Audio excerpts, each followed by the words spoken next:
সুপ্রিয় দর্শক, শুভ সন্ধ্যা। মেহেরপুর প্রতিদিন স্টুডিও থেকে মাহবুব চন্দ্র আপনাদেরকে স্বাগত জানাচ্ছি। অনেকদিন পর আজকে বিশেষ একজন অতিথিকে নিয়ে আলোচনায় বসেছি।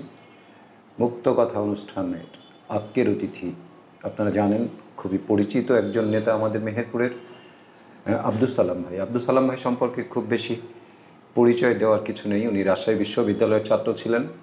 ছাত্র থাকাকালীন বাংলাদেশ ছাত্রলীগের খুব গুরুত্বপূর্ণ দায়িত্ব পালন করেছেন, সহ সভাপতি কেন্দ্রীয় সংসদের। বাংলাদেশ ছাত্রলীগের কেন্দ্রীয় সংসদের সহসভাপতি হিসেবে দায়িত্ব পালনটা তার সময়ে অত্যন্ত একটা গুরুত্বপূর্ণ সময় ছিল। পরবর্তীতে বিভিন্ন সময় বিভিন্নভাবে, একটা সময় তো উনি দেশের বাইরেও ছিলেন। মেহেরপুর জেলা আওয়ামী লীগের বর্তমানে সদস্য হিসাবেও উনি আছেন। সব মিলিয়ে ঢাকাতেই তিনি বসবাস করছেন বেশিরভাগ সময়।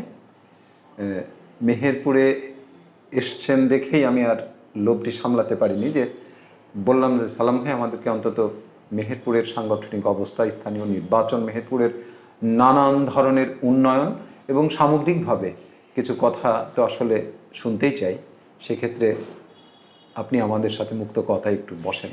সেই আমন্ত্রণ গ্রহণ করে উনি ইতিমধ্যেই স্টুডিওতে উপস্থিত হয়েছেন। কথা বলবো সালাম ভাইয়ের সাথে থাকবেন নিশ্চয়ই। সালাম ভাই, আপনাকে অসংখ্য ধন্যবাদ এবং শুভেচ্ছা জানাচ্ছি আমাদের এই মুক্ত কথা, মেহেরপুর প্রতিদিন মুক্ত কথা অনুষ্ঠানে। কেমন আছেন?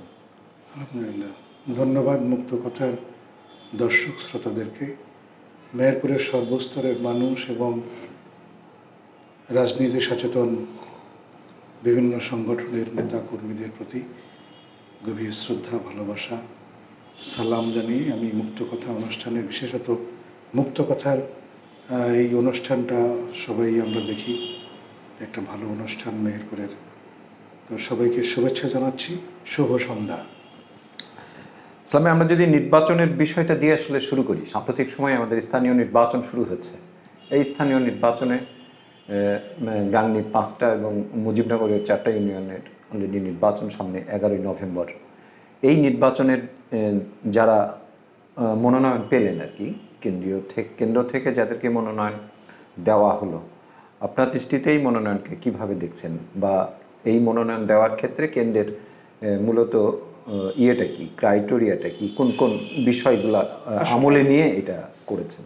এটা একটা ইতিবাচক দিক রাজনীতির। জি। কারণ যারা দীর্ঘদিন দলের দায়িত্ব পালন করেন, একটা ইউনিয়নের সভাপতি, সাধারণ সম্পাদক, এবং তারা ইউনিটের নেতা হিসাবে দীর্ঘদিনের ত্যাগ তিতিক্ষায় ওই ইউনিয়নের নেতৃবৃন্দকে নিয়ে কাজ করেন, তো তাদের তো কিছু প্রাপ্য আছে। ইউনিয়ন পরিষদ নির্বাচনে ওই ইউনিয়নের সভাপতি যারা দীর্ঘদিন দায়িত্ব পালন করছেন, যাদের রেপুটেশন ভালো এবং নিবেদিত প্রাণ, যারা দলের জন্য ত্যাগ স্বীকার করছেন, 5 বছর পর পর নির্বাচন হয়। কিন্তু দেখা গেছে যে মেহেরপুরের অনেকগুলো থানা ইউনিয়নের সম্মেলন, কোনোগুলো 7 বছর 8 বছর, কোনোগুলো তারও বেশি সময়, কোনো কোনো জায়গায় বিশেষত গাংনী পৌরসভার এই সম্মেলনগুলি অনেক দেরিতে। ফলে তাদের যে প্রাপ্তি, দলের প্রতি তাদের যে ডেভোশন, এই সব কিছু মিলিয়ে নেত্রী একটা সুন্দর সিদ্ধান্ত নিয়েছেন এবং সিদ্ধান্তটা অসম্ভব ইতিবাচক সিদ্ধান্ত। সেই সিদ্ধান্তের আলোকে নতুন নেতৃত্ব বিকাশ হবে এবং সবাই দায়িত্ব পালনের সুযোগ পাবে, জনগণের সেবা করার প্রতিযোগিতা বাড়বে এবং সেইটাই হওয়া উচিত বলে আমি মনে করি। এই কারণে কেন্দ্রীয়ভাবে বাংলাদেশ আওয়ামী লীগের সভানেত্রী এই দৃষ্টিভঙ্গি থেকেই উনি করেছেন, যে আমরা ধন্যবাদ জানাই ওনাকে, যে এবারের সিদ্ধান্তটি অসম্ভব যুগোপযোগী সিদ্ধান্ত হয়েছে বলে আমি মনে করি। ইয়েতে মাঝে এই 9টা ইউনিয়নকে কেন্দ্র করে একটা ইউনিয়নের আপনার মনোনয়ন পরিবর্তন হলো, আমরা লক্ষ্য করলাম। প্রথম যেদিন ডিক্লারেশনটা হলো সেদিনকে একজন ছিলেন, আমি বিশেষ করে মহাজনপুর ইউনিয়নের কথা বলছি। সেক্ষেত্রে এটা আবার পরের দিন আবার এটা পরিবর্তন হলো, এই সম্পর্কে যদি আপনার কোনো। এইটা একটা প্রিন্ট মিস্টেক। 3 জনের নাম ছিল, একটা টিক চিহ্ন দেওয়া ছিল, ওটা হয়তো নিচে ছিল, উপরেরটা চলে গেছে। এটা নিয়ে ব্যাপক চলে গেছে এবং যখন তারা বুঝতে পারছে সংশোধনও করছেন। এটা নিয়ে এমন কিছু না। দলের অনেকে অনেক রকম কথা বলার চেষ্টা করে, আসলে এগুলো সঠিক না। এখানে মানে নানানভাবে নানানজনের বিভিন্ন ভিন্ন ভিন্ন পারসেপশন আছে যে পারসেপশনটা তো ব্যক্তিগত। সেটা অবশ্য ঠিক। তো এটা জাস্ট ওই প্রিন্ট মিস্টেক, যেটা হ্যাঁ, যেভাবে সম্পূর্ণ দপ্তর সম্পাদক সাহেব যেটা লিখেছেন আর কি, যে এটা একটা সংশোধনী, যে সংশোধনী, এটা ভুল হয়েছে, ভুলের সংশোধনী।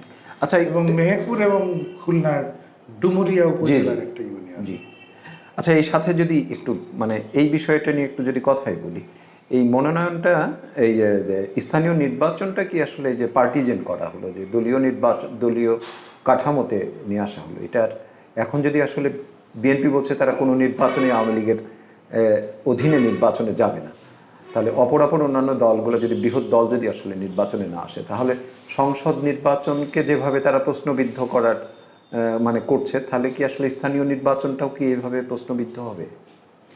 বিএনপিতে আসলে নির্বাচন ব্যবস্থায় বিশ্বাস করে না। এরা এত ক্ষমতায় আসছে যেটা সেটা ক্যান্টনমেন্টের মধ্য দিয়ে, মানে অপশক্তি। বিএনপি রাজনৈতিক, বিএনপি বলে তো কোনো দল ছিল না, এরা জাগো দল, পরে বিএনপি, জিয়াউর রহমান ক্ষমতায় এসে একজন সামরিক প্রশাসক, সামরিক শাসক। জিয়াউর রহমান বলেছিলেন, I make a politics too difficult for the politician. রাজনীতিবিদদের জন্য উনি রাজনীতিটা কঠিন করে দেবেন। এক পর্যায়ে উনি বলেছিলেন, মানি ইজ নো প্রবলেম। আসলে তো টাকার সাথে রাজনীতির সম্পর্কের সুবাদ থাকার কথা না। রাজনীতি দেশপ্রেম থেকে আসে। এই দেশটা স্বাধীন হয়েছে, এই স্বাধীনতা তো একদিনে আসে নাই, হাজার বছর মানুষের ঐকান্তিক প্রচেষ্টা ছিল, স্বাধীনতার চেতনা ছিল। বঙ্গবন্ধু সেটাকে কাজে লাগিয়ে এই জাতির মুক্তি, স্বাধীনতা এনে দিয়েছেন। এই মানুষ, এদেশের মানুষ রক্ত দিয়ে স্বাধীন দেশ স্বাধীন করেছে। বিএনপি শুরু থেকেই যদি এই পর্যন্ত ধরি, নির্বাচন ব্যবস্থায়, গণতান্ত্রিক ব্যবস্থায় তারা বিশ্বাসী না, এবং শুরু থেকেই নির্বাচন করবে না, আসবে না। বিএনপির সাংগঠনিক অবস্থা ক্ষতিগ্রস্ত হয়েছে বারবার, বিএনপির সেই বোধোদয় হয় না। বিএনপি একটা আন্তর্জাতিক চক্রান্তের মোড়ককে বারবার কাজে লাগিয়েছে। আমরা দেখেছি, অনেক যুক্তি আছে, বললে অনেক বাড়বে। সে কারণে বলি যে আসলে আওয়ামী লীগ জনগণের দল, জনতার মাঝ থেকে গড়ে ওঠা, জাতির প্রয়োজনে এই দলটার জন্ম হয়েছে। ভাষা সংগ্রামের, ভাষা সাহিত্যের, রাজনৈতিক, মানে 47 সালের দেশ বিভাগের পরে যখন এদেশের রাজনীতিবিদরা, দেশের মানুষ দেখেছিলেন, বুদ্ধিজীবীরা, যে এই পাকিস্তানকে দিয়ে এই জাতির কিছু হবে না, তখন এই জাতির প্রয়োজনের কারণেই সেদিন আওয়ামী লীগের 49 সালে জন্ম হয়। তারই ধারাবাহিকতা আজকে। এবং একটা দেশ কোথায় যাবে, তার ডেস্টিনেশনটা কোথায়, কখনো ঠিক ছিল না। বিসমিল্লাহির রহমানির রহিম বলেই একজন ক্ষমতায় চলে আসলেন। রাজনৈতিক অপশক্তি বারবার রাজনীতিকে সেই পুরনো শকুন খামচে ধরেছে বারবার, পাকিস্তানি কায়দায়। তা থেকে আমরা মুক্তি পেয়েছি। মানুষ ক্ষমতা কি এই জিনিসটা এখন বুঝে, মানুষ উন্নয়ন কি এই জিনিসটা বুঝে। আজকে বাংলাদেশ কোথায় পৌঁছেছে? আজকে আমরা উন্নয়নশীল দেশ, মধ্যম আয়ের দেশ, কোন জায়গায় গিয়ে পৌঁছেছি আমরা। আজকে আমাদের নেত্রী 41 সালে পৃথিবীর উন্নত দেশের কাতারে আমাদের নাম লেখা হবে, সেই টার্গেটে আমরা মিলেনিয়াম ডেভেলপমেন্ট গোল থেকে সাস্টেনেবল ডেভেলপমেন্ট গোলে এসে পৌঁছাচ্ছি। তার সেইটাকে কার্যকরী করার জন্য আমরা একটা জায়গায় গেছি। মাতৃমৃত্যুর হার এখানে কম।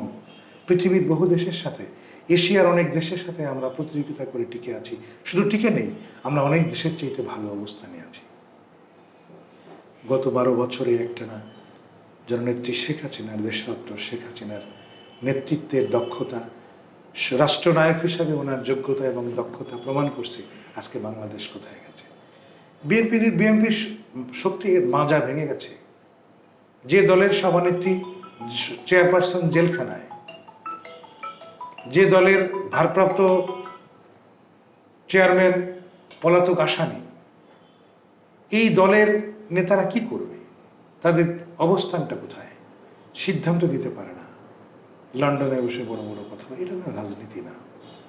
কিন্তু এগুলো যদি আমি আমলে নিয়েও কথা বলি, তাহলে এটা তো ঠিক যে আমাদের 90 পরবর্তী সময়ে যে সংসদীয় রাজনীতির যে যাত্রা, সেই যাত্রায় বেগম খালেদা জিয়ার রাজনীতি এবং জিয়াউর রহমানের বিএনপি, এই দুইটা জায়গার তো পার্থক্য আছে।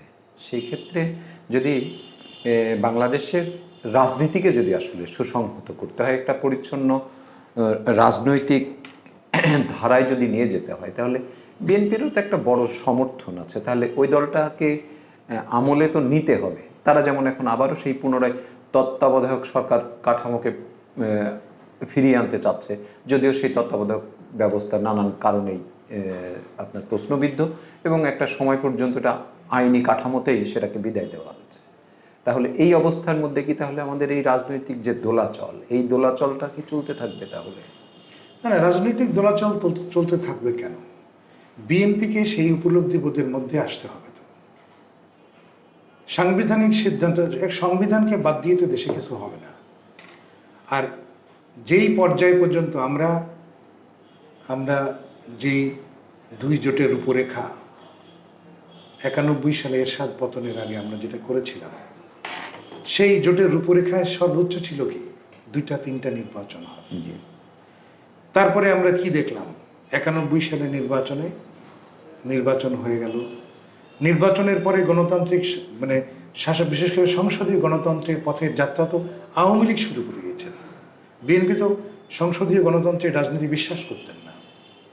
আমরা গণতান্ত্রিক কাঠামোটাকে, গণতান্ত্রিক অবস্থানটাকে ধরে রাখার জন্য সেদিন জননেত্রী শেখ হাসিনা আব্দুস সামাদ আজাদকে দিয়ে জাতীয় সংসদে বিল উত্থাপন করেছিলেন, সংসদীয় গণতন্ত্রের বিল, যে আমরা একটা গণতান্ত্রিক কাঠামোর মধ্য দিয়ে আমরা সুদূর প্রসারী সময়ের জন্য দেশকে এগিয়ে নিয়ে যাওয়ার জন্য আমরা যাব। কিন্তু পরবর্তীতে কি দেখলাম? 96 সালের নির্বাচনে নানান তালবাহানা করে ওনারা মধ্য ফেব্রুয়ারির একটা নির্বাচন করলেন। তারপরে যখন গলা ধাক্কা খেলেন, আমি বেশি কথা যেতে যাচ্ছি না, তারপরে আবার ফের বাধ্য হয়ে ওনারা সংসদীয় ওই তত্ত্বাবধায়ক সরকারের একটা রূপরেখা দিয়ে ওনারা বিদায় নিলেন। নির্বাচন হলো। নির্বাচনের সময় কি দেখলাম? সাইদ সাহেব নির্বাচন কমিশনার, ওনারা ভুল বুঝে বললেন অধ্যাপক আবু সাইদ তো উনি আওয়ামী লীগের লোক ছিলেন। তারপরে কি দেখলাম? নির্বাচন হয়ে গেল, ওনারা মানেন না, নানান ধরনের ষড়যন্ত্র। ফেব্রুয়ারি নির্বাচনের পরে এবং এই নির্বাচনের আগে সামরিক বাহিনীর মধ্যে বিশৃঙ্খলা সৃষ্টির চেষ্টা করা হলো, আওয়ামী লীগ যাতে ক্ষমতায় আসতে না পারে। তারপরে সবকিছুর পরে আবার নির্বাচন হলো। জুনের নির্বাচনে যখন আওয়ামী লীগ ক্ষমতায় আসলো, তারপরে 2001 সালের আগে যখন আওয়ামী লীগ তত্ত্বাবধায়ক সরকারের হাতে ক্ষমতা ছেড়ে দিয়ে ফিরে আসলেন, বাসায় পৌঁছানোর আগেই মাঝপথেই সমস্ত শক করা নির্বাচনী ষড়যন্ত্র, জাতীয় আন্তর্জাতিক ষড়যন্ত্রের অংশ হিসেবে বিএনপি 2001 সালের লতিফুর রহমান যখন রহমানের সরকার, তত্ত্বাবধায়ক সরকার, আওয়ামী লীগ তো সেই পর্যন্ত ঠিক তত্ত্বাবধায়ক সরকারের জায়গায় ছিলেন। কিন্তু উপলব্ধি বোধের জায়গাটা কোথায়? একটা ওরা অসাংবিধানিক সরকারের হাতে ক্ষমতা তুলে দিয়ে রাষ্ট্রযন্ত্রকে যেভাবে তারা তৈরি করলেন, এবং তারপরে বিদেশি তাদের প্রভুরা আসলেন, কি ঘটনা ঘটলো নির্বাচনের আগে পরে আওয়ামী লীগের নেতা কর্মীদের পিছনে হাত মোড়া বেঁধে মানুষের সামনে প্রকাশ্যে গাড়িতে করে ঘুরে নিয়ে বাড়ানো হলো। আওয়ামী লীগের নেতা কর্মীকে তাড়ানোর চেষ্টা করা হলো। শামীম ওসমান, জয়নাল হাজারীর নামে মিথ্যা প্রোপাগান্ডা রটিয়ে সেদিন আওয়ামী লীগকে ঘরছাড়া করার চেষ্টা করা হলো। 2001 সালের নির্বাচনের পরে সারা দেশে যেই নির্যাতন, হত্যা, গুম, খুন, ধর্ষণ শুরু হলো, সেইটা তো অকল্পনীয় একটা ব্যাপার।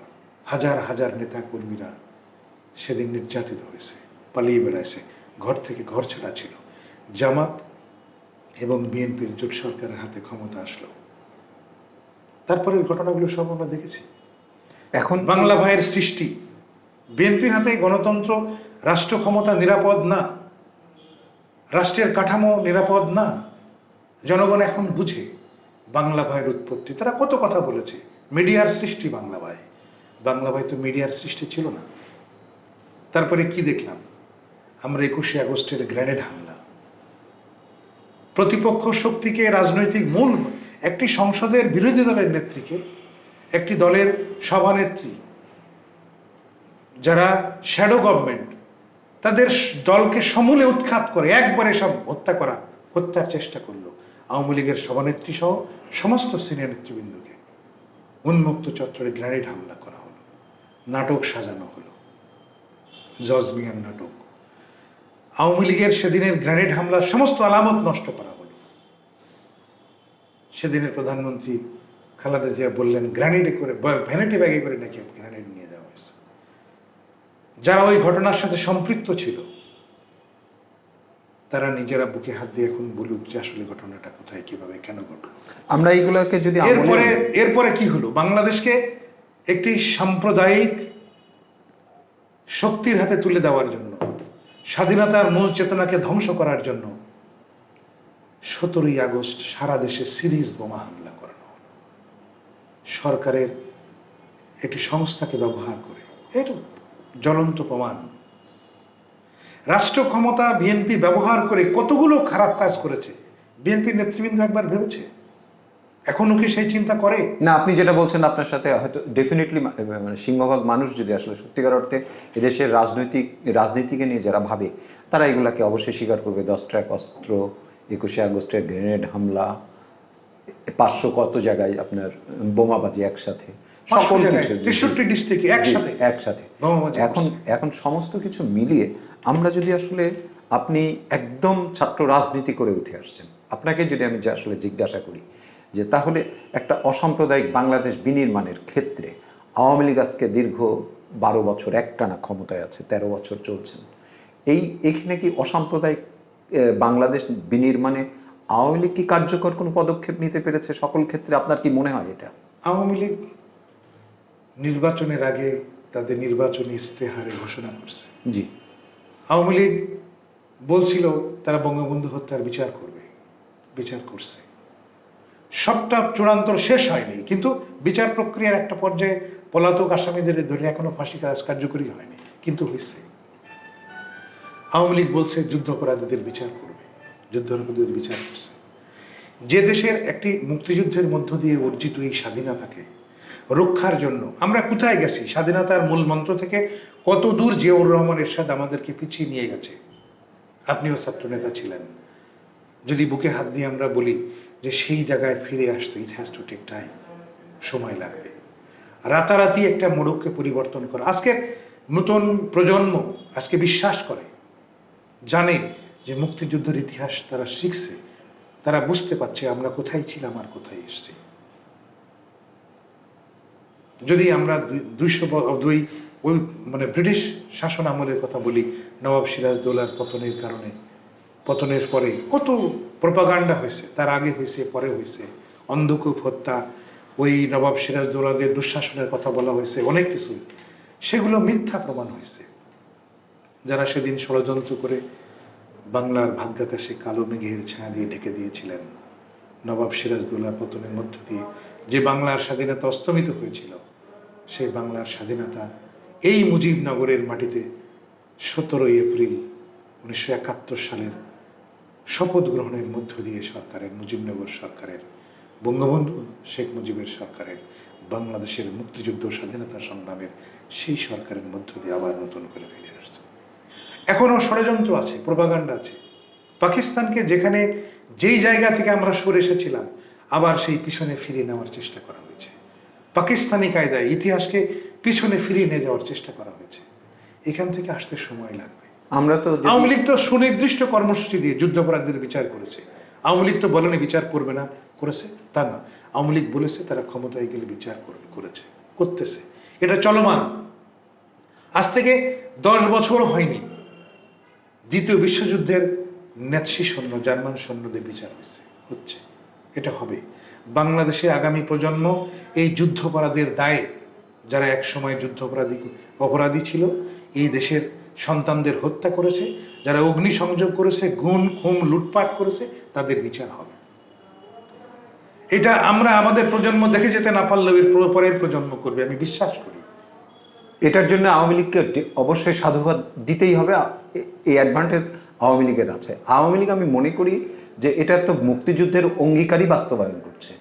মুক্তিযুদ্ধের অঙ্গীকার বাস্তবায়ন করছে। আপনাকে যদি আমি বঙ্গবন্ধু সোনার বাংলায় করতে চেয়েছিলেন, অফকোর্স আজকে জননেত্রী শেখ হাসিনা তার যে রাষ্ট্রনায়কোচিত পদক্ষেপ, আজকে আমরা 7 কোটি মানুষের দেশে যখন দুর্ভিক্ষ ছিল, খেতে পেতাম না, আজকে 17 কোটি মানুষের দেশে খাদ্যাভাব নেই।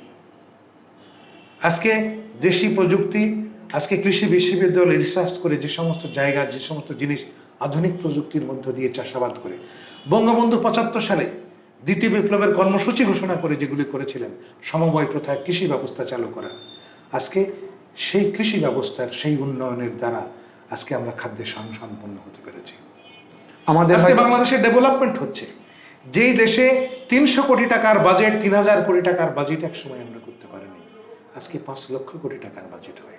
2006 সাল পর্যন্ত বিএনপি তখন তাদের যে উন্নয়ন বাজেট ছিল, সেই উন্নয়নের কত গুণ উন্নয়ন বাজেট আজকে, যখন 10,000, 20,000, 25,000 কোটি টাকার উন্নয়ন বাজেট, আজকে সেখানে 2 লক্ষ কোটি টাকা, 2 লক্ষ কোটি টাকা। এ ব্যাপারে কোনো সন্দেহ নেই, আপনার বাজেট, আপনার দৃশ্যমান অবকাঠামোগত উন্নয়ন সমস্ত কিছুই দৃশ্যমান। কিন্তু আপনাকে যে আমি যোগাযোগ ব্যবস্থা, জি সমস্ত উন্নয়ন, জি, আজকে বিদ্যুতায়ন, কোনো দেশে যদি বিদ্যুৎ না থাকে, যোগাযোগ ব্যবস্থা না থাকে, সে দেশে শিল্প বিপ্লব সম্ভব না। আজকে 100টা ইকোনমিক জোন তৈরি করা হচ্ছে, অনেক ইকোনমিক জোন তৈরি হয়েছে, অনেকগুলো কাজ প্রসেস করে আছে। একদিনে তো হবে না, রাতারাতি সবকিছু সম্ভব না, সময় দিতে হবে। তো আজকে আমরা কখনো চিন্তা করেছি পদ্মা ব্রিজ নিজের টাকায় হবে? আজকে ব্রিজ দৃশ্যমান। আমরা টানেল, পৃথিবীর বহু দেশ এখনো স্বপ্ন দেখে না টানেল তৈরি করবে, বঙ্গবন্ধু কন্যা জননেত্রী শেখ হাসিনার নেতৃত্বে আজকে কর্ণফুলী নদীর নিচের টানেল দৃশ্যমান। আমরা স্বপ্ন দেখি এই সরকারের আমলে আগামীতে জননেত্রী শেখ হাসিনা বাংলার মানুষ ক্ষমতায় আনলে এই পদ্মা সেতুর যে দ্বিতীয় সেতুর স্বপ্ন দেখি আমরা, সেখানে টানেল হবে। আমরা এটা ভাবি।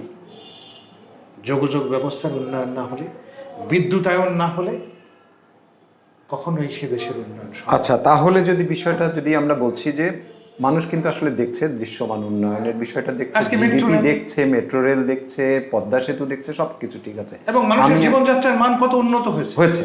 কিন্তু আপনি যখন $2180 পার ক্যাপিটাল ইনকাম আমরা কল্পনা করেছি, আচ্ছা, যখন 500-700 পার ক্যাপিটাল ইনকাম ছিল, তখন বলতাম আমাদের প্রবৃদ্ধির হার কত সেটা দেখতে হবে। আমরা ভারতকে ছাড়িয়ে যাচ্ছি। নেক্সট ইয়ারে 2022-23-তে আমরা ভারতকে প্রবৃদ্ধির হারে ছাড়িয়ে যাব। এই বাস্তবতার নিরিখে যখন আপনি এই পাকিস্তান স্বপ্ন দেখে যে আমরা পাকিস্তান বাংলাদেশের মতো হোক, তাদের দুনিয়াতে আর কিছু হতে হবে নাকি বাংলাদেশের সমান হোক। তার মানে কোথায় পাকিস্তান? আজকে সে দেশের মানুষের মধ্যে রাজনৈতিক সহিংসতা সৃষ্টির চেষ্টা, রাজনীতি থেকে দূরে রাখা, মানুষকে ভিন্ন অপকর্ম দিয়ে মানুষকে ভিন্ন মোড়কে নিয়ে যাওয়ার চেষ্টা করা হচ্ছে। কেন? নির্বাচনে অংশগ্রহণ করুক। একটি বড় রাজনৈতিক দল বড় বড় কথা বলে, নির্বাচনে অংশগ্রহণ করলে তো বুঝবে মানুষ কি হচ্ছে, আমরা রাজনীতির কথা বলার সুযোগ পাবো। আজকে আমরা তো মাটির প্রতিপক্ষ না থাকলে আমরা কি করব?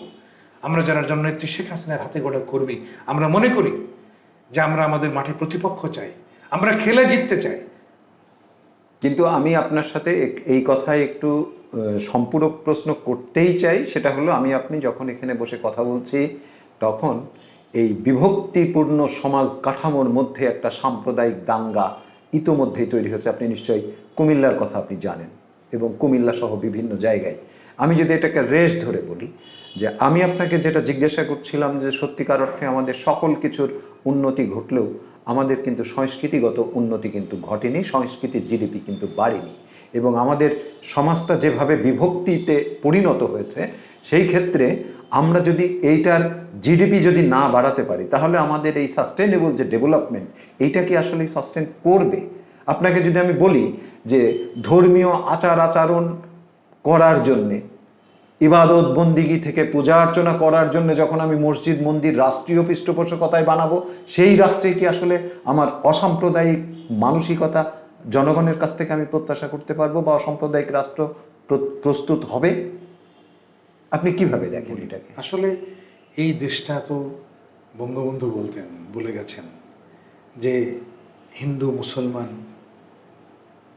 বৌদ্ধ, খ্রিস্টান সকল জাতি নিয়ে এই দেশ বাংলাদেশ, অসাম্প্রদায়িক দেশ বাংলাদেশ।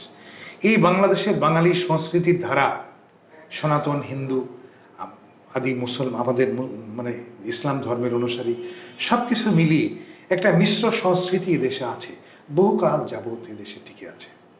কিন্তু একটি সাম্প্রদায়িক গোষ্ঠী এবং তাদের বিজাতীয় এজেন্টরা, বিদেশি এজেন্টরা এই দেশটাকে বারবার ক্ষতিগ্রস্ত করার চেষ্টা করছে। আমরা দেখেছি ধর্মের দোয়াই দিয়ে রাজনীতি করার চেষ্টা করা হয়, অপশাসনের চেয়ে রাষ্ট্রীয় পৃষ্ঠপোষকতা দেওয়া হয়। সেই সুযোগ তো কমে গেছে। সব রাতারাতি চাইলে হবে না। আমরা 96 থেকে 2001-এ আমরা বিচার করতে হয়তো পারতাম না, সেই সুযোগ ছিল না।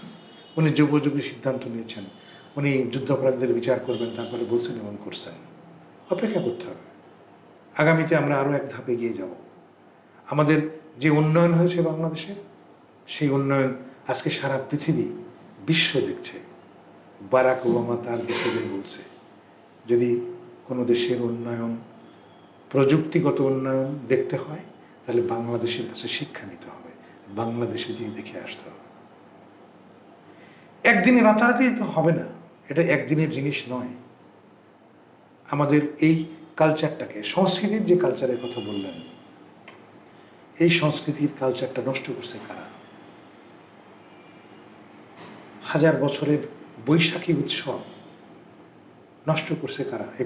ওই পয়লা বৈশাখের সমাবেশে গ্রেনেড হামলা করে, বোমা হামলা করে বিএনপি জামাত।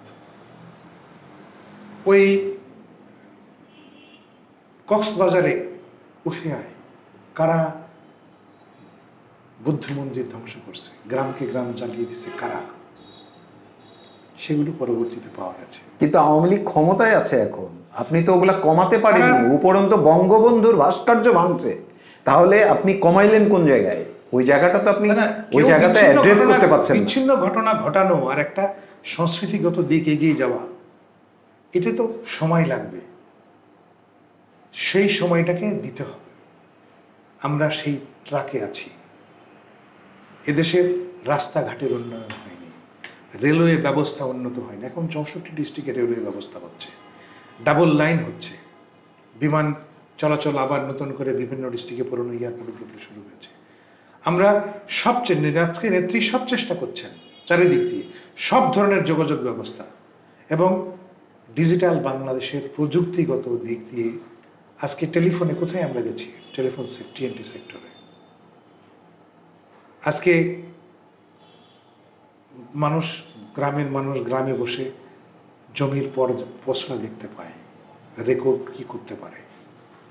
আজকে আমরা সেই জায়গায় তো যাচ্ছি, সময় লাগবে তো, সেই সময়টা দিতে হবে। আপনাকে আমি একটু মেহেরপুরে নিয়ে আসি। মেহেরপুরে নিয়ে আসি এই অর্থে, আমি যতগুলো কথা বলছি এইগুলার সামারি করে আমি মেহেরপুরে আসতে চাই এই কারণে, আমি যখন বাংলাদেশের রাজনৈতিক সংস্কৃতির কথা বলছি, আমি যখন আমার সংস্কৃতিগত অবস্থান, এর জিডিপি বাড়ছে কিনা কমছে কিনা সেটা নিয়ে যখন আলোচনা করছি, তখন আপনাকে যদি আমি মেহেরপুরের বাস্তবতা বলি যে মেহেরপুরের সাংস্কৃতিক অঙ্গন কেমন, আপনি কম বেশি খোঁজ রাখেন। সেখানে সত্যিকার অর্থে আপনি যদি এই সাংস্কৃতিক অঙ্গনের সাম্প্রতিক সময়ে যে সমস্ত শিল্পীদেরকে সরকার কর্তৃক, প্রধানমন্ত্রী কর্তৃক যে সমস্ত প্রণোদনা দেওয়া হয়েছে, কাদেরকে সেই প্রণোদনাগুলো দেওয়া হলো তার তালিকা যদি আপনি দেখেন, তাহলে আপনি এর একটা সিনারিও পেতে পারেন। আপনাকে যদি আমি বলি, আমার মেহেরপুর সীমান্তবর্তী একটা এলাকা, এই সীমান্তবর্তী এলাকা আলটিমেট এটা কিন্তু একটা মাদকের রুট। সেই মাদকের রুট আমি যখন দেখছি মাদক সেবীর সংখ্যা বাড়ছে, আর সেবীর সংখ্যা বাড়লেই কিন্তু এখানে মাদক ব্যবসায়ীর সংখ্যা বাড়ছে। মাদক একটা মেহেরপুরের বার্নিং একটা ইস্যু। সেই ক্ষেত্রে আমি যখন ক্রীড়াঙ্গনের 10-12 বছরের মধ্যে কোনো নির্বাচন হয় না, জেলা আপনার ক্রীড়াঙ্গনের, সেখানে অ্যাডহক কমিটি দিয়ে চলে, বছরের পর বছর কোনো ক্রীড়াঙ্গনে কোনো ক্রীড়ার ব্যবস্থা নাই, তখনও আমরা কিন্তু বলছি যে যুব সমাজ নষ্ট হয়ে গেল। তাদেরকে কিন্তু আমরা সত্যিকার অর্থে কোনো জায়গায় না সংস্কৃতি অঙ্গনে না ক্রীড়াঙ্গনে কোনো জায়গায় প্রোভাইড করতে পারিনি। মেহেরপুরের এই বাস্তবতায় মেহেরপুরের মানুষ হিসাবে আপনি মেহেরপুরের সন্তান এবং আপনি মেহেরপুর এবং ঢাকা দুই জায়গায় থাকার কারণে কিন্তু আপনি টোটাল বাংলাদেশের চিত্রটা যেমন আছে, নিশ্চয়ই আপনার মেহেরপুরের চিত্র। আপনি কিভাবে ব্যাখ্যা করবেন এটাকে?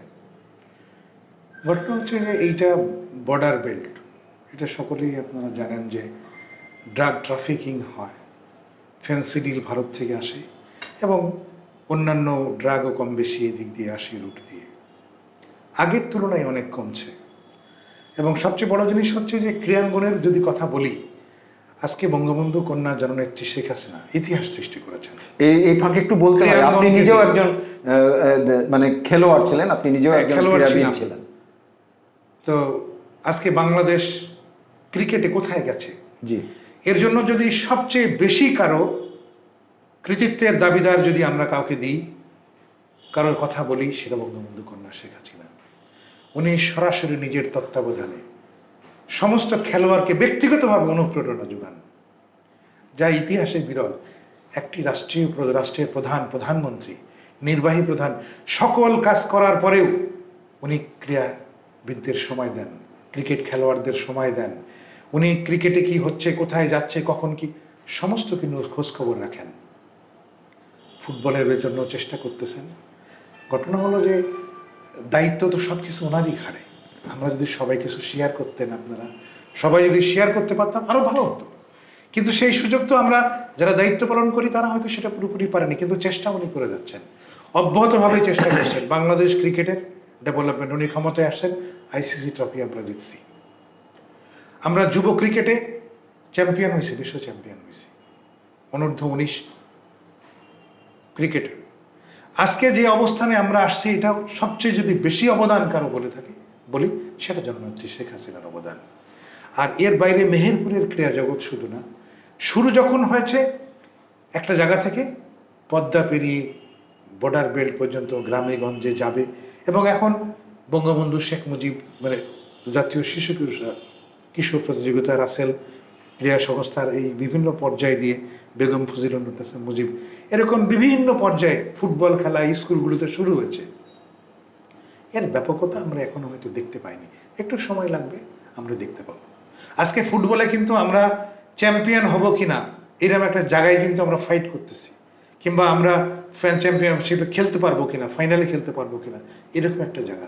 আগের চেয়ে অনেক উন্নত হয়েছে। তা বলে জেলা ক্রীড়া সংস্থার নির্বাচন 10-11 বছর হবে না? আপনাদের মতো নেতৃবৃন্দ যারা আছেন তারা এটাকে তাগাদা দিবেন না? মেহেরপুর ক্রীড়াঙ্গনকে গেয়ার আপ করবেন না? এর সাথে যারা যুক্ত তারা আমার চেয়ে ভালো বলতে পারবেন। তবে আমি দেখেছি এটা বিগত ওই 80-85 সালের পর থেকে এরকমভাবে, 91-এর পর থেকে আরো বেশি এরকম ভাবেই চলতেছে। এখানে যারা দায়িত্ব ছিলেন, কারো নাম মেনশন করতে চায় না, ওনারা যতটুকু পারছেন চেষ্টা করছেন। আর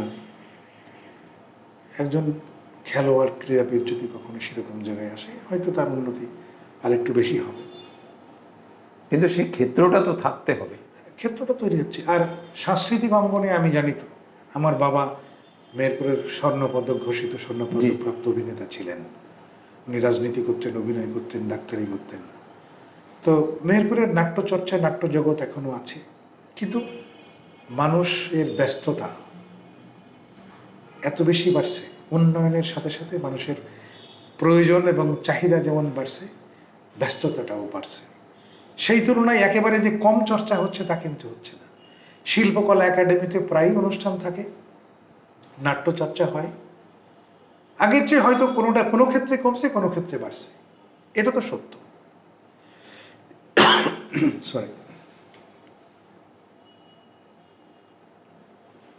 এবং আমি বিশ্বাস করি এগুলো ধারাবাহিকভাবেই হবে, এবং এই দেশের ডেভেলপমেন্টের জন্য সরকারের যেমন দায়িত্ব আছে, যারা বিরোধী দল বলে দাবি করেন, রাজনৈতিক সংগঠন দাবি করেন, বিভিন্ন রাজনৈতিক স্বাধীনতার পক্ষে, মুক্তিযুদ্ধের পক্ষে রাজনৈতিক দল সংগঠন যারা করেন, সকলের দায়িত্ব আছে এই দেশটাকে এগিয়ে নেওয়ার জন্য জননেত্রী শেখ হাসিনাকে শক্তিশালী করা।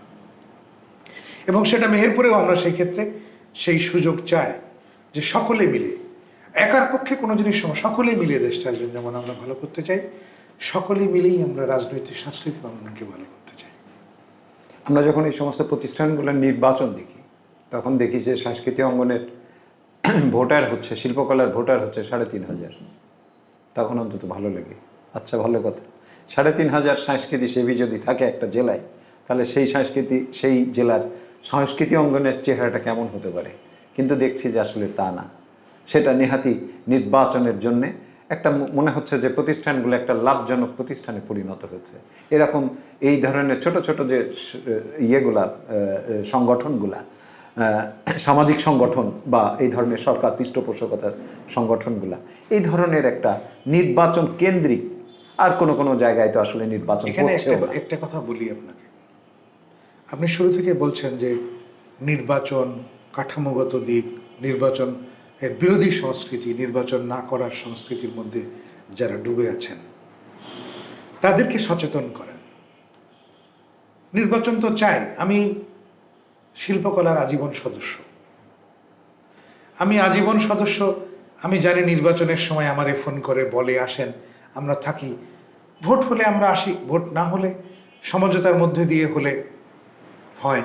যেহেতু প্রতিপক্ষ কিছু নেই, যারা আছে রাজনৈতিক সাংস্কৃতিক অঙ্গনের কোনো ওইরকম প্রতিপক্ষ না। আমরা চাই এই দেশীয় সংস্কৃতি, মুক্তিযুদ্ধের সংস্কৃতি, যে সংস্কৃতির মধ্য দিয়ে আমরা দেশ স্বাধীন করেছি। আজকে রবীন্দ্রনাথ, নজরুল, আজকে জীবনানন্দ দাশ, আমরা এরকম অসংখ্য কবি সাহিত্যিকদের সম্মান করে আজকে আমরা যে সংস্কৃতির মধ্য দিয়ে দেশটার অগ্রগতি দেখতে চাই, আমাদেরকে এগিয়ে আসতে হবে, সবাইকে এগিয়ে আসতে হবে। জাতীয় পর্যায় থেকে শুরু করে সকল পর্যায়ে একটি রাজনৈতিক দল মানে নির্বাচনের সংস্কৃতিটাকে ধ্বংস করে অনির্বাচিত পথে, চোরা পথে ক্ষমতায় আসার স্বপ্ন দেখে, স্বপ্নে বিভোর। এর বিরুদ্ধে আমাদের সচেতন হতে হবে। সালাম ভাই, আবারও আপনাকে বলছি যে আপনি একদম তুখোড় ছাত্র নেতা হিসাবে আপনি আপনার বর্তমান রাজনীতিকে ধরে আছেন, এখনো পর্যন্ত মূলধারার রাজনীতি করছেন। আপনাকে যদি জিজ্ঞাসা করি যে যখন আপনি নির্বাচনের মাধ্যমে ক্ষমতা বদলের কথা, অংশীদারিত্বের কথা, যখন নির্বাচনের মধ্যে দিয়ে একমাত্র রাস্তা এটা যখন বলেন, তখন আমরা দেখি যে আজকে এই 12-13 বছরের মধ্যে শুধুমাত্র ডাকসুর নির্বাচন ছাড়া কোনো ছাত্র সংসদের নির্বাচন হয়নি।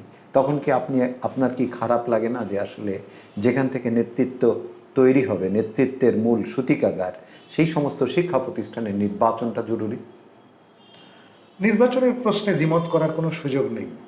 সারা দেশে রাষ্ট্রপতি বলেছেন ঢাকা বিশ্ববিদ্যালয়ের সমাবর্তন অনুষ্ঠানে যে ওনারা চান, মানে রাষ্ট্রপতি চান, সরাসরি ভাইস চ্যান্সেলরদেরকে বলেছেন, ছাত্র সমাজের উদ্দেশ্যে বলেছেন, শিক্ষক সমাজের উদ্দেশ্যে বলেছেন, রাজনৈতিক নেতৃত্ব বিকাশের জন্য সকল ডাকসু সহ সকল বিশ্ববিদ্যালয় এবং পরবর্তীতে ধারাবাহিকভাবে কলেজ ছাত্র সংসদের নির্বাচন চায়।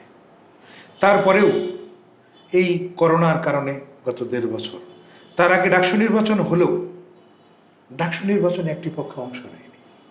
সেভাবে তারা চোরা পথে ডাকসু নির্বাচনকে প্রশ্নবিদ্ধ করার চেষ্টা করছে।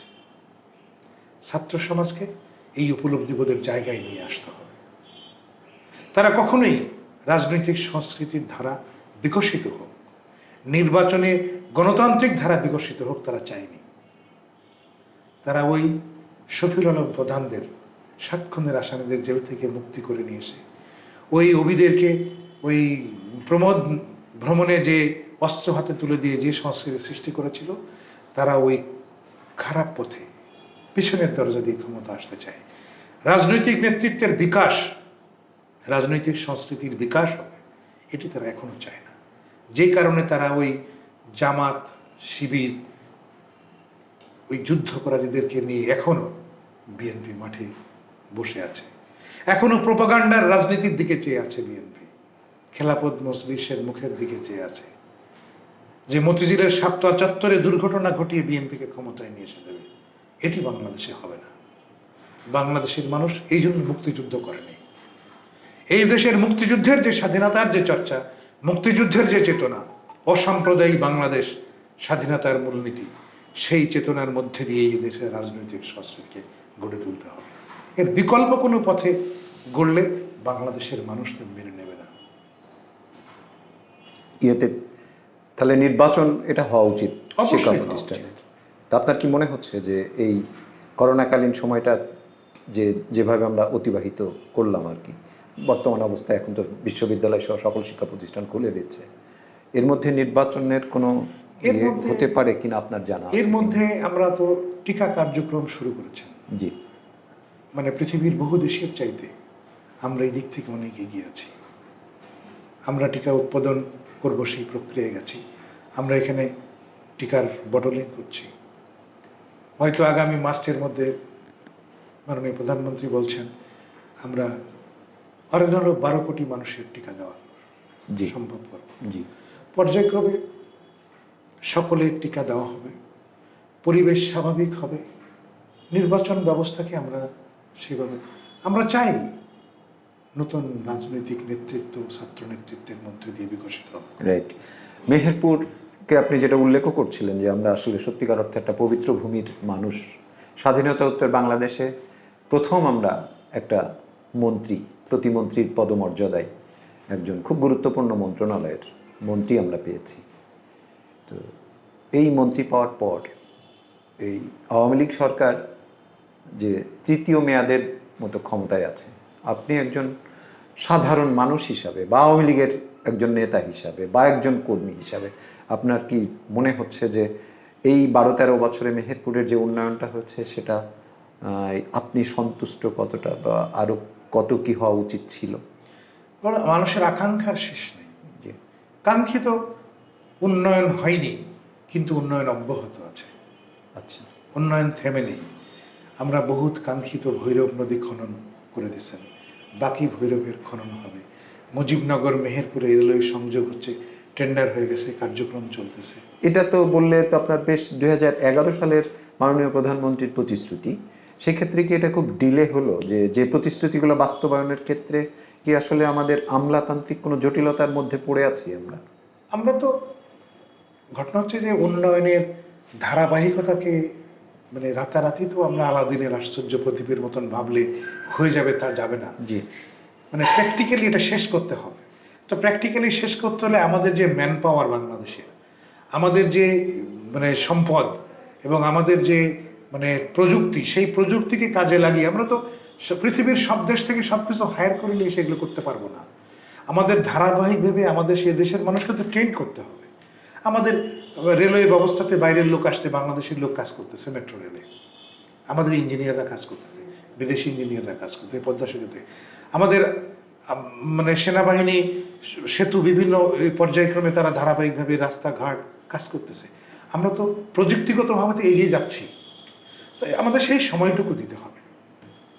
আমাদের দিতে পারে কি এই সরকারকে আগামী দিনেও যদি সেই সময় দেওয়া হয়, আমি বিশ্বাস করি 11 সালের প্রতিশ্রুতি 21 সালের মধ্যে বাস্তবায়ন হয়ে যাচ্ছে। কাজ শুরু করতে পেরেছি তো বেশি দিন না। আমরা 50 বছরে কোথায় ছিলাম, 23 বছর ক্ষমতার বাইরে থেকে আওয়ামী লীগ বাংলাদেশে কোথায় ছিল, আর এই 12-13 বছরে কোথায় এসছে, জাস্ট এটার পার্থক্য খুঁজলে কিন্তু পাওয়া যাবে। তারপরে বললাম তো রাজনৈতিক হানাহানির চেষ্টা। আজকে 13-14 সালের 5ই জানুয়ারির নির্বাচনে কি হয়েছে? আজকে কেবল টেলিফোন সংযোগ পর্যন্ত মাটির নিচে থেকে খুঁড়ে কেটে দেওয়া হয়েছে, রাষ্ট্রদ্রোহীমূলক আচরণ করা হয়েছে, মানুষকে রাস্তায় নামতে দেওয়া হয়নি। পুলিশের গাড়িতে হামলা করে অস্ত্র কেড়ে নেওয়া, পুলিশকে আহত করে মেরে ফেলার মতন ঘটনা ঘটছে এই মুজিবনগরের পাশে, গৌরীনগরের ওখানে। কারা করছে এরকম ঘটনাগুলো? যখন বিদায় নেবে এই জায়গা থেকে, এরকম ওই যে বললাম শাপলা চত্বরের খেলাফত মজলিসের আন্দোলনে সরকারের পতন হয়ে যাবে, বিএনপি ক্ষমতায় আসবে, পানির বোতল আর ছিঁড়ে নিয়ে গিয়ে যাচ্ছিলেন ম্যাডাম খালেদা জিয়া। এদেশে ওই সংস্কৃতির বাস্তবায়ন হবে না। মেহেরপুরের একটা প্রতিশ্রুতি তো মানে সিদ্ধান্ত তো হয়েছে যে মুজিবনগর বিশ্ববিদ্যালয়, সাম্প্রতিক সময়ের যে এই সিদ্ধান্ত, এখনো তো আইনটা পাস হয়নি। সর্বশেষ পরিস্থিতি কি আপনার ইয়েতে আছে, নলেজে আছে, কি অবস্থায়? এইটা যেহেতু এটা করার জন্য গেজেট হয়ে গেছে, জি, কার্যক্রম এগাচ্ছে এবং এগাতে থাকবে। হয়তো 2 বছরে নাওক আমরা এর পরের টার্মে এটার মানে অবস্থান দৃশ্যমান দেখতে পাবো, এই বিশ্বাস আমি করি। কারণ আগে তো কাগজপত্র এগাতে হবে, জি, কাঠামো তৈরি করতে হবে, তারপরে স্ট্রাকচার, তার ক্যারিকুলামগুলো ঠিক করে নিয়ে আমরা এখানে কোন ভাবে বাংলাদেশের বিশ্ববিদ্যালয়ের সময় এখন আধুনিক শিক্ষা বিভিন্ন জায়গায় পুরনো লেভেলে আর নেই, সব বিভিন্ন নতুন নতুন ডিপার্টমেন্ট খুলে আমরা সেই জায়গাগুলোকে ঠিক করে একটা জায়গায় পৌঁছে যাবো ইনশাআল্লাহ। এবং মাননীয় প্রধানমন্ত্রী যখন এটা দিয়েছেন তখন এর বাস্তবায়ন করবেন। 11 সালে প্রতিশ্রুতি দিয়ে যদি 21 সালে রেলওয়ে কাজ শুরু হয়ে যায়, তাহলে এই বছরে বাস্তবায়নের পরের টাইমে আমরা সেটা পাবো। কাজ করার সময়টা দিতে হবে। আমাদের তো ওই ম্যান পাওয়ার নেই যে আমরা বললেই রাতারাতি সব স্ট্রাকচার শুরু করতে পারবো না। আমাদের পাথরের ঘাটতি দাম বাড়ে, আমাদের ইট তৈরি করতে হয়, গাছপালা পোড়াতে হয়। আমরা সেইগুলো তো লাগবে, তো ইনস্ট্রুমেন্ট তো লাগবে, সেই সময়টুকু দিতে হবে। মেহেরপুরের যে সামগ্রিক এই নির্বাচনী ব্যবস্থায় যে এখন আস্তে আস্তে প্রায় সমস্ত নির্বাচনী কাছাকাছি আগিয়ে আসছে, হয়তো 2.5 বছর পরে আবার নির্বাচন হবে। আপনার মানে সামনের নির্বাচনে কি মানে প্রার্থী হওয়ার ইচ্ছা আছে? যদি আপনি প্রার্থী হওয়ার, যারা রাজনীতি করে, আমরা রাজনীতি সচেতন মানুষ কিংবা রাজনীতি কর্মী, আমরা তো হতে চাই, কিন্তু নির্ভর করে হচ্ছে মাননীয় প্রধানমন্ত্রী যখন মনে করবেন তখন যাকে দিবেন সেই হবে নৌকার প্রার্থী। আমরা অংশীদার হতে চাই উন্নয়নের, এটাই হচ্ছে সবচেয়ে বড় কথা। আমরা দেখতে চাই মুক্তিযুদ্ধের মধ্য দিয়ে অর্জিত স্বাধীনতা বাংলাদেশের মানুষ যেই উদ্দেশ্যে স্বাধীন করেছে, সোনার বাংলা গড়ার সেই স্বপ্ন বাস্তবায়ন হয়েছে, সেইটা দেখতে চাই। মেহেরপুরে কেউ দায়িত্ব পালন করলেই তো হয়। জি, মেহেরপুরের আওয়ামী লীগের যে রাজনীতি, সেই আওয়ামী লীগের রাজনীতির ক্ষেত্রে আপনি অবশ্যই খবর রাখেন। এখানে কিছু অভ্যন্তরীণ কিছু মানে সমস্যা আছে। সেই সমস্যাটাকে আপনি কিভাবে দেখেন যে আগামী দিনে এটাকে মোকাবেলা করে একটা অবস্থা তৈরি করা, বা এটা আমরা কিন্তু মেহেরপুরের মানুষ দৃশ্যমান যে আসলে একটা ডিভাইডেশন, একটা গ্রুপিং পলিটিক্সের ইয়েতে আপনি কিভাবে? আসলে বড় রাজনৈতিক দলে তো মত ও পথের পার্থক্য হয় না, ব্যক্তিগত চাহিদার কারণে কিছুটা মত পার্থক্য থাকতে পারে, কিন্তু আমি এখানে এমন কিছু দেখি না। এটা সময় হলে আবার ঠিক হয়ে যাবে। ঠিক মানে নির্বাচন সম্মেলন হলে প্রতিযোগিতা হবে, সম্মেলন শেষ হয়ে যাবে, আবার সেই জায়গায় সবাই ফিরে থাকবে। আওয়ামী লীগের এবং আমি এরকম কিছু দেখি না তো। আওয়ামী লীগের কাউন্সিলের সম্পর্কে যদি আপনার সর্বশেষ কোনো তথ্য থাকে? কেন্দ্রীয় নির্দেশনা আছে, কাউন্সিল হবে, সমস্ত জেলাগুলোতে কাউন্সিল চিঠি দিয়ে দিয়েছে। জি, মেহেরপুরেও তারই ধারাবাহিকতাই হবে। এটা কি ডিসেম্বরের মধ্যে কি কাউন্সিল হওয়ার কথা? সেটা ডিসেম্বরের মধ্যে তো সব নির্বাচন। জি, নির্বাচনের মধ্যে কাউন্সিল করলে দলের ক্ষতি হবে, নির্বাচনের ক্ষতি হবে, দলের প্রার্থীর ক্ষতি হবে, নৌকা মার্কা নির্বাচন, ইউনিয়ন পরিষদে সেগুলো ক্ষতি হবে। ফলে নির্বাচন শেষ হোক, কাঠামোগত যেখানে যেখানে সুযোগ আছে সেখানে করা হবে, তারপরে নির্বাচন শেষ হবে, আমরা সম্মেলন করব, সমস্যা কি? কয়েকজন প্রার্থীর নমিনেশন না পাওয়াকে কেন্দ্র করে তারা প্রার্থী হতে চাচ্ছে। এই বিদ্রোহী প্রার্থী হলে আসলে কি ধরনের নির্দেশনা বা কি ধরনের তাদের হতে পারে, সাংগঠনিক ব্যবস্থা নেওয়া হতে পারে? সুস্পষ্ট ঘোষণা আছে, বিদ্রোহী প্রার্থী দল মেনে নেবে না, এটা বহিষ্কার করবে এবং দল করার ভবিষ্যতে সুযোগ থাকবে না। সে বিজয় লাভ করে আসলেও ভবিষ্যতে এই দল করার তার সুযোগ থাকবে না। তৃণমূলে নেত্রী এই যে স্থানীয় সরকার নির্বাচনে নৌকা প্রতীক দিয়ে রাজনৈতিক সাংস্কৃতিক জায়গাটাকে শক্ত করতে চেয়েছেন। মূলত এটা শক্ত ভিত্তির উপরে, কাঠামোর উপরে দাঁড়াতে হবে। সেই কারণেই নেত্রী চেয়েছেন এটা করতে।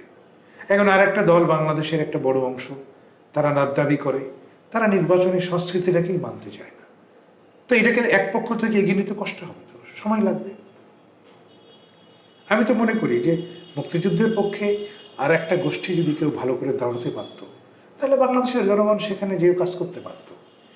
কিন্তু ওই জামাত, মৌলবাদ জামাত, বিএনপি, হেফাজত, এইগুলোকে নিয়ে যারা মনে করে পুঁজি করে রাজনীতি করবে, মিথ্যা কথা বললে, কুকুরের মাথায় টুপি পরিয়ে দিয়ে বলবে এটা কমক করছে।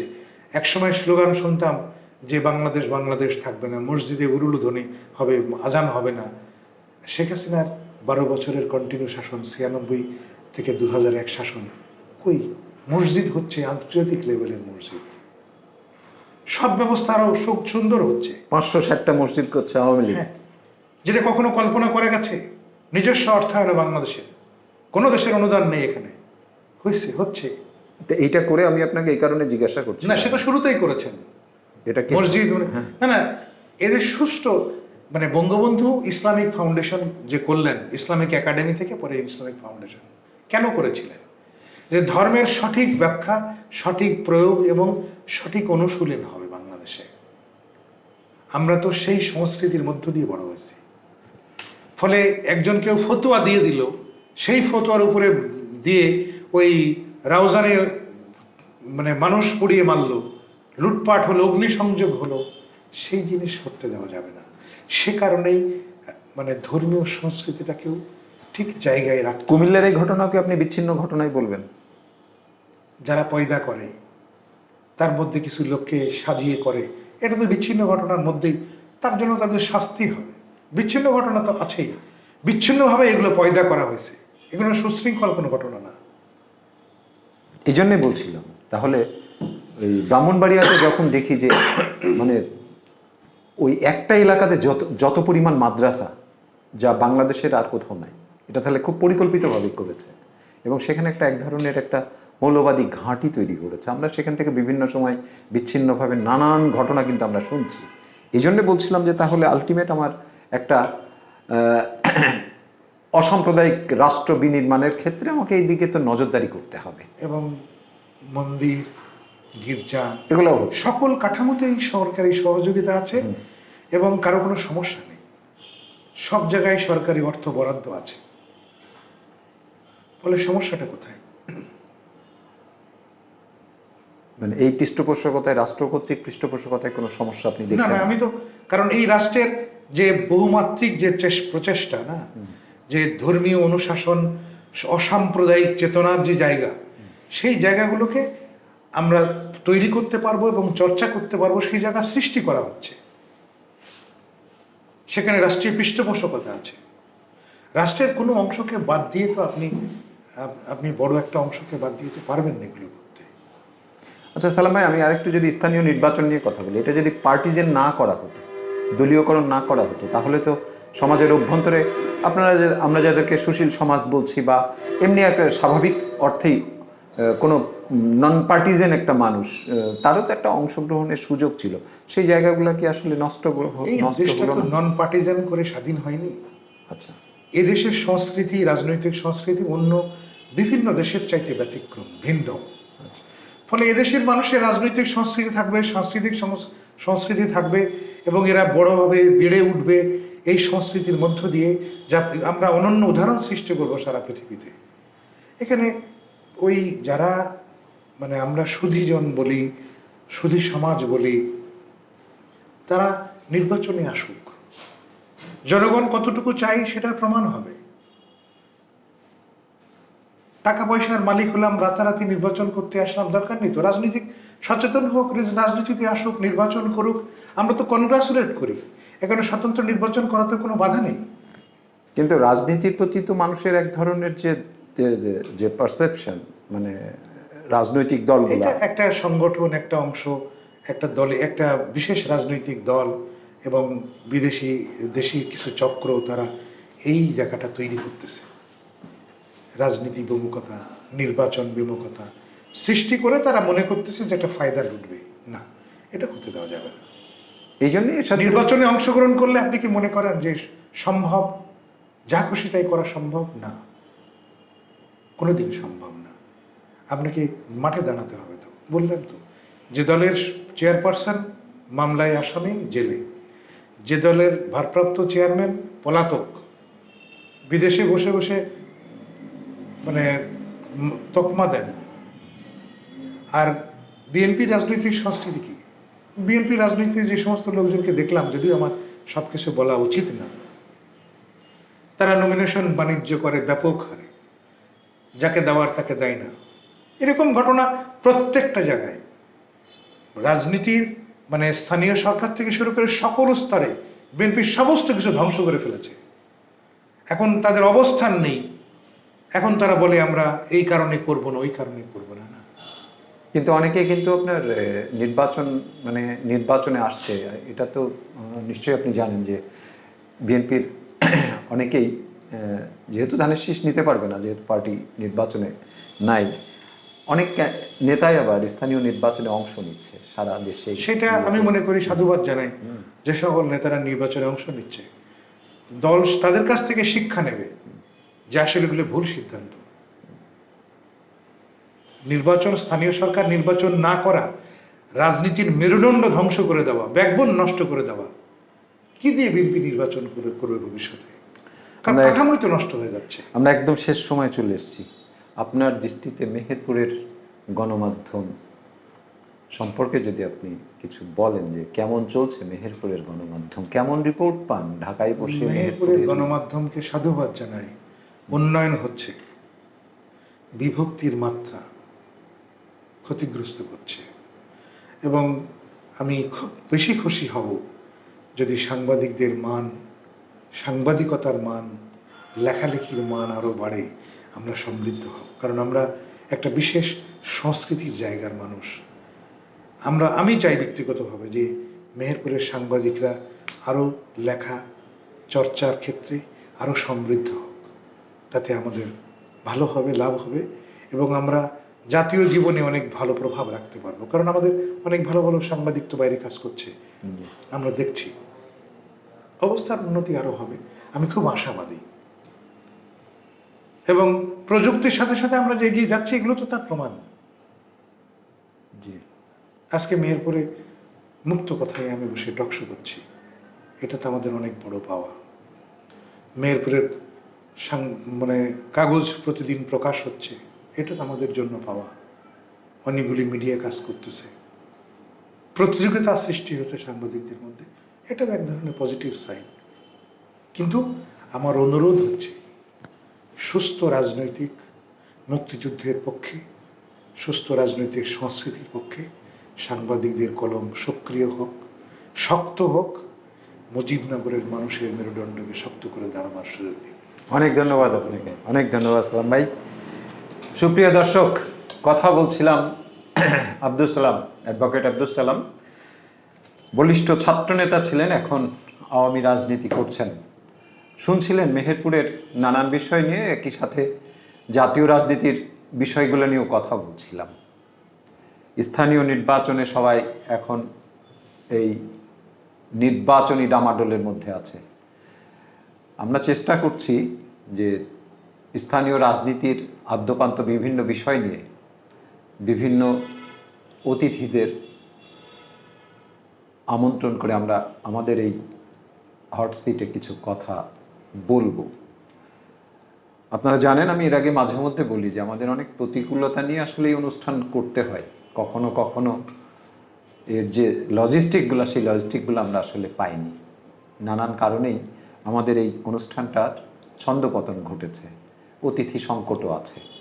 সব মিলিয়ে এখনো এটা করার, ধরে রাখার চেষ্টা করছি। নিশ্চয়ই আমাদের সাথে থাকবেন।